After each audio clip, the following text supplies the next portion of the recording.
Bonjour à tous.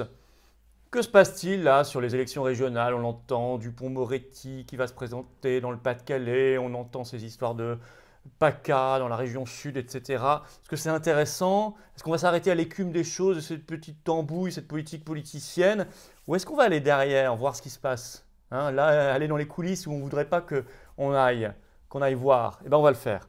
Et on va voir à quel jeu joue vraiment Macron et l'oligarchie. Voilà, pour les régionales, mais surtout pour la présidentielle derrière. Et on va se poser la question, est-ce que les élections suffisent? Parce que c'est bien la preuve que non, puisqu'ils sont en train d'écrire un scénario et que ces petites affaires politiciennes sur les élections régionales font partie du scénario. On va y revenir très précisément, on va voir tout cela. Et on va voir que ça masque aussi, ça permet de cacher des sujets gravissimes qui devraient être au cœur du débat public et que nous évertuons de mettre au cœur du débat public, pas simplement d'ailleurs dans le débat public, nous faisons de l'action derrière. On va revenir sur ces quelques sujets avec l'actualité la plus brûlante et vous allez voir notamment qu'il y a une nouvelle tribune de militaires qui se prépare, de milliers de militaires et cette fois-ci d'actives. On va y revenir en fin de vidéo.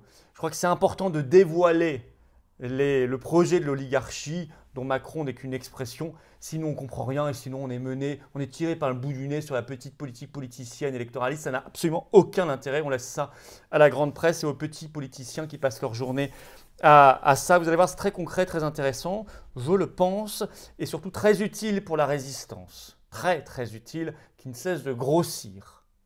À ce sujet-là, évidemment, ce dimanche 9 mai, 15 h, je vous attends. J'y serai bien sûr à Paris, 15 h, place Pierre-Laroque, dans le 7e arrondissement, sous les fenêtres de Véran. On va crier liberté par rapport au projet de vaccination obligatoire qui arrive, notamment des enfants, par rapport au pass sanitaire qui est censé arriver en France le 9 juin. On va crier liberté par rapport au faux confinement avec ses menaces de variants, etc. On va aussi crier liberté et souveraineté de la France parce que le 9 mai, c'est leur journée de l'Europe, là, de l'Union européenne. Nous, ça sera donc la fête et la journée de la France. Et donc venez avec vos drapeaux français en nombre, en masse, je vous attends. Et allez sur tous les rendez-vous prévus par les patriotes partout en France. Tous ceux-ci sont répertoriés sur les-patriotes.fr en page d'accueil. Il faut y aller. Je vous remets la grande pétition nationale à signer, c'est-à-dire se joindre à ma lettre de saisine du Conseil constitutionnel. Je vous mets le lien sous la vidéo en description, puisque j'ai démontré dans une vidéo toute récente que Macron allait utiliser sa grande concertation qui commence en juin pour faire payer la campagne régionale, départementale et surtout sa campagne présidentielle sur fonds publics et donc saisine du Conseil constitutionnel. Si vous voulez vous joindre à cette saisine, eh bien, vous remplissez le petit formulaire qui se trouve en lien sous la vidéo en description et vous partagez tout ça autour de vous. C'est extrêmement important de ne pas rester les bras ballants à ne rien faire. Et je vous attends. Voilà, je vous attends aux patriotes. Ceux qui me disent je ne sais pas quoi faire, bah vous venez. C'est sûr qu'on ne sait pas quoi faire quand on est seul ou qu'on tourne en rond en se disant je ne fais pas de politique. Ce n'est pas faire de la politique. Ça n'est pas faire de la politique, c'est faire de la politique avec un P majuscule. C'est-à-dire s'occuper des affaires de la cité et de l'avenir et des enfants.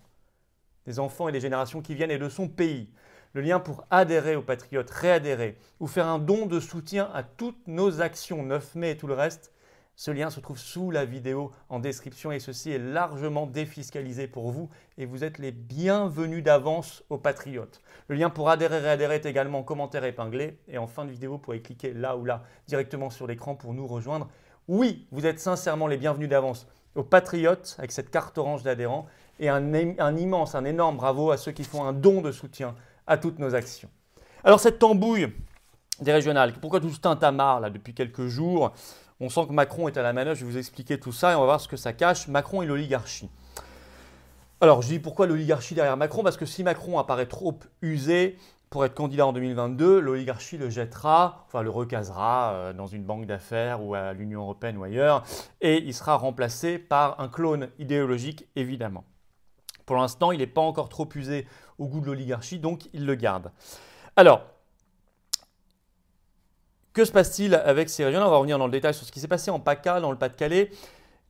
Premier objectif, il y en a deux. Premier objectif, c'est d'installer l'affiche voulue par l'oligarchie et par Macron, c'est-à-dire RN face à En Marche, pour être sûr de gagner. Puisque le RN en ce moment est très bien traité médiatiquement, mais vous savez comment ça va se passer. Dans quelques mois, ils sortiront le lance-flamme. Voilà, ils sortiront le lance-flamme et Macron sera sûr de gagner avec crescendo dans les dernières semaines. Et ça, ils le savent très très bien. D'ailleurs, les derniers sondages donnent 43-57%, 57% pour Macron. Enfin, ils savent très bien où ils en sont. Deuxièmement, objectif encore plus fondamental, c'est créer le spectacle permanent hein, petites affaires politiciennes, le spectacle, ça remplit des papiers dans la presse, à la télé, pour éviter les gravissimes sujets de fond et les défis qui viennent. Notamment cette nouvelle tribune de militaires, cette fois d'Active, je vous en reparle tout à l'heure, qui va sortir. Et puis tous les sujets gravissimes sur la dictature sanitaire, sur l'Union européenne et tout le reste, on y revient.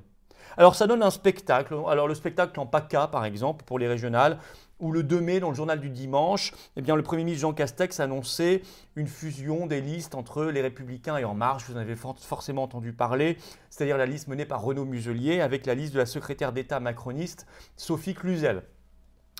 Alors évidemment, ça faisait les affaires du Rassemblement national localement. LR a été un peu piégé par Macron. On a eu une semaine d'agitation politico-médiatique, pas du tout passionnante, hein. Et finalement, à la fin, on a appris ça hier, ce 7 mai, il y aura quand même une liste En Marche menée par Sophie Cluzel, la secrétaire d'État, et une liste Les Républicains menée par Muselier. Tout ça pour ça, c'est pas du tout passionnant, mais ça a aidé un petit peu le RN au passage, ça a aidé En Marche, et ça a surtout bien détourné l'attention des Français. Même chose, là ils refont le coup, ce 7 mai, on apprend que le ministre de la Justice, Éric Dupond-Moretti, va être sur la liste des régionales d'En Marche dans les Hauts-de-France. Il sera plus précisément tête de liste pour la section départementale du Pas-de-Calais. Alors ce n'est pas choisi au hasard, c'est là où se présente Marine Le Pen, candidate au départemental dans le Pas-de-Calais. C'est la même logique que pour l'affaire de PACA, c'est faire de l'agitation une semaine de plus, c'est gêner un peu là-bas Xavier Bertrand, et ça installe l'affiche, le duo, puis un duel, c'est un duo entre le RN et En Marche pour que En Marche gagne en 2022. Bref, c'est de la tambouille, c'est pas passionnant. Il y a de la tambouille un peu partout, d'ailleurs au régional, un peu partout en France si vous regardez. Je ne parle pas de tout, mais on voit des alliances un peu bizarres dans différentes régions entre des partis et les Républicains, alors que les Républicains avaient été critiqués par ce parti, etc., ou par ces partis. Enfin, tout ça, c'est pas au niveau. Tout ça, c'est vraiment la petite politique politicienne un peu dégoûtante. Alors, je peux ajouter tout récemment cette déclaration faite le 6 mai par Jacques Attali, l'inénarrable. Je le cite, il a dit ça sur France 5. Mon pronostic aujourd'hui, c'est que Marine Le Pen va être élue. Alors, il dit ça régulièrement. En réalité, si vous reprenez ces déclarations, pourquoi ? Parce que pour créer de la mobilisation en face, c'est pour être sûr en fait, de faire élire Macron. Voilà, bon. Et pour créer du buzz médiatique. Voilà. Alors, qu'est-ce qu'ils vont faire d'autre? Ils vont essayer de focaliser toute la campagne présidentielle sur l'insécurité par ailleurs, qui est un vrai sujet. Attention, ne me faites pas dire ce que je n'ai pas dit. Mais ce sujet, vous savez qu'on ne le traite pas si on n'est pas souverain. Tant qu'on est dans la Convention européenne des droits de l'homme, dans Schengen et dans l'Union européenne, de toute façon, on ne traite pas la question de la sécurité. Voilà, et de l'insécurité. On ne peut pas gérer ses frontières, on ne peut pas gérer ses flux migratoires, on ne peut pas gérer l'asile, on ne peut pas expulser qui on veut, on ne peut pas gérer son code de la nationalité, etc. Donc tout ça, c'est absolument... Jacques Chirac a déjà fait le coup en 2002, Nicolas Sarkozy en 2007, il avait retenté en 2012, à chaque présidentielle, ils nous font le coup. Voilà. Le but, c'est de focaliser là-dessus pour qu'on ne parle pas du reste et qu'on reste à l'écume des choses, qu'on n'aille pas au fond des problèmes. Et puis sûrement que dans les derniers mois de la campagne présidentielle, il y aura des affaires qui sortiront, style l'affaire Fillon en 2017, etc. Ça, c'est prévu d'avance. Voilà. Donc c'est un puzzle en fait bien connu qui se met en place sous nos yeux. Vous voyez le but, installer une affiche pour faire gagner Macron et l'oligarchie d'une part, évacuer les sujets de fond d'autre part. Parce que pendant ce temps, et là j'y viens, le 9 juin prochain, c'est quand même dans quelques semaines seulement, normalement débarque en France le pass sanitaire, ce qui est une rupture de civilisation. Je vous signale qu'en Allemagne, là, depuis quelques jours, ils ont créé la ségrégation vaccinale. Non accès au restaurant, etc., à une pseudo-vie normale en attendant le prochain variant, que ceux qui sont vaccinés 3 fois, avec injection tous les ans ensuite, avec QR code à scanner, en Allemagne, contre le Covid-19 bien sûr. Ça, c'est un vrai débat quand même. C'est une vraie rupture de civilisation, une rupture sur le secret médical, une rupture sur nos libertés, une rupture sur l'égalité entre les citoyens. Bah non, ça c'est évacué, on parle des petites affaires de Dupond-Moretti et de PACA. Par ailleurs, ce 6 mai, le Conseil scientifique en France annonce vouloir l'extension du pass sanitaire aux enfants. Un vrai sujet quand même. Et puis derrière toutes ces affaires-là, personne ne parle des conflits d'intérêts et de la corruption, de la grande réinitialisation. Par exemple, lié à ça, la surveillance numérique, est-ce que vous saviez qu'en avril dernier, la Commission européenne a préparé un règlement européen qui arrivera bientôt sur l'intelligence artificielle qui autorisera en partie la reconnaissance faciale dans nos rues, comme en Chine. On ne va pas aussi loin encore qu'en Chine, mais c'est une première étape. À tel point que le 26 avril, le CEPD, c'est-à-dire le Comité européen de la protection des données, un peu l'équivalent européen de la CNIL, a tiré la sonnette d'alarme, a dénoncé, je cite, des risques accrus pour les droits des personnes concernées suite à cette reconnaissance faciale. Ça, c'est intéressant quand même, cette question-là. Ça devrait être au cœur du débat public. C'est nos vies, la surveillance généralisée, numérique. C'est dans nos vies quotidiennes. Le plan de relance, on a appris officiellement ce 28 avril, le plan de relance européen Covid, qui avait été signé à Bruxelles le 21 juillet dernier. Je vous ai déjà fait des vidéos là-dessus. On apprend officiellement le 28 avril dernier, ce que je vous avais dit dès le 21 juillet, que dans le plan français donné à la Commission européenne, qui doit être validé par la Commission européenne, il est explicitement écrit que la France s'engage à faire la réforme des retraites et la réforme de l'assurance chômage pour plus de précarité. C'est intéressant comme débat, c'est beaucoup plus intéressant que les petites histoires de Dupond-Moretti ou de PACA.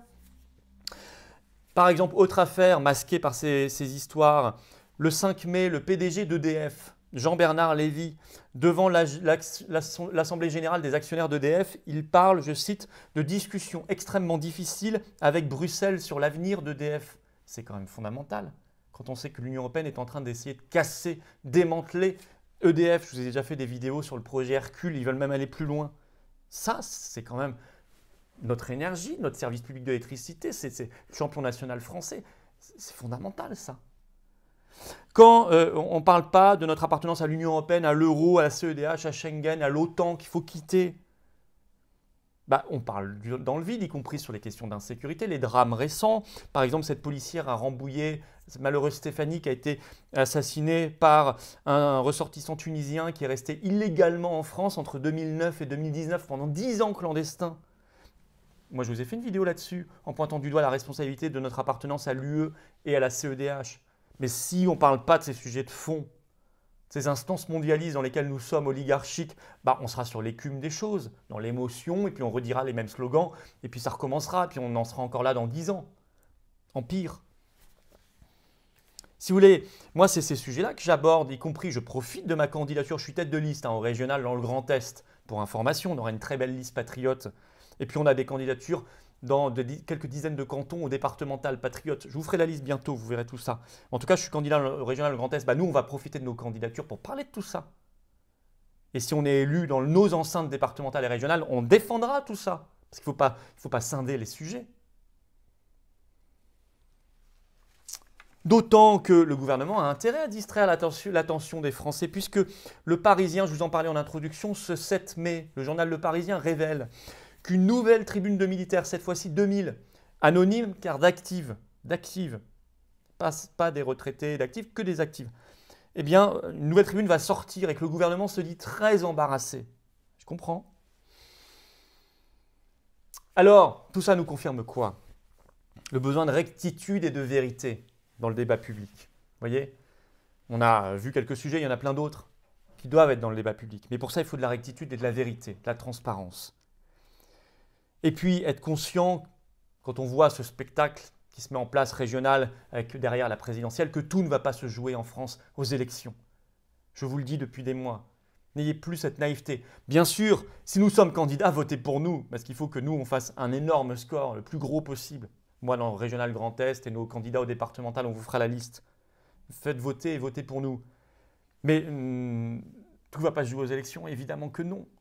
Ce sera au peuple de France d'accomplir lui-même son destin. C'est pour ça qu'on fait tous ces rassemblements en physique. Depuis des semaines, des dizaines de semaines aux Patriotes. C'est pour ça qu'on dit que le peuple de France, il prendra lui-même son destin en main, que le processus électoral, c'est une chose, mais qu'à côté, il y a à faire une pression populaire réelle, sinon ça ne changera pas. Et c'est à cette aventure-là, positive, que je vous appelle, en venant ce 9 mai, 15h, place Pierre-Laroque, Paris 7e, en allant à nos rassemblements, tout est sur les-patriotes.fr, en première page, en n'étant pas naïf sur le reste, en signant avec moi la saisine du Conseil constitutionnel, le lien est sous la vidéo en description, contre Macron et sa petite magouille de la grande concertation, et puis en nous rejoignant, ce passeport de liberté, de résistance et de France, il vous attend, et moi je vous attends aussi, et vous vous attendez mutuellement, parce que sinon, seul on n'y arrive pas. Le lien pour adhérer, réadhérer aux Patriotes ou faire un don de soutien à toutes nos actions se trouve sous la vidéo en description. C'est largement défiscalisé pour vous aux 2/3. Le lien pour adhérer, réadhérer est également en commentaire épinglé. Et ici, là, en cliquant directement sur l'écran, vous nous rejoignez et vous serez les bienvenus immédiatement, très sincèrement du fond du cœur. Et un immense, immense, immense bravo à tous ceux qui font un don de soutien à toutes nos actions. Vive la France!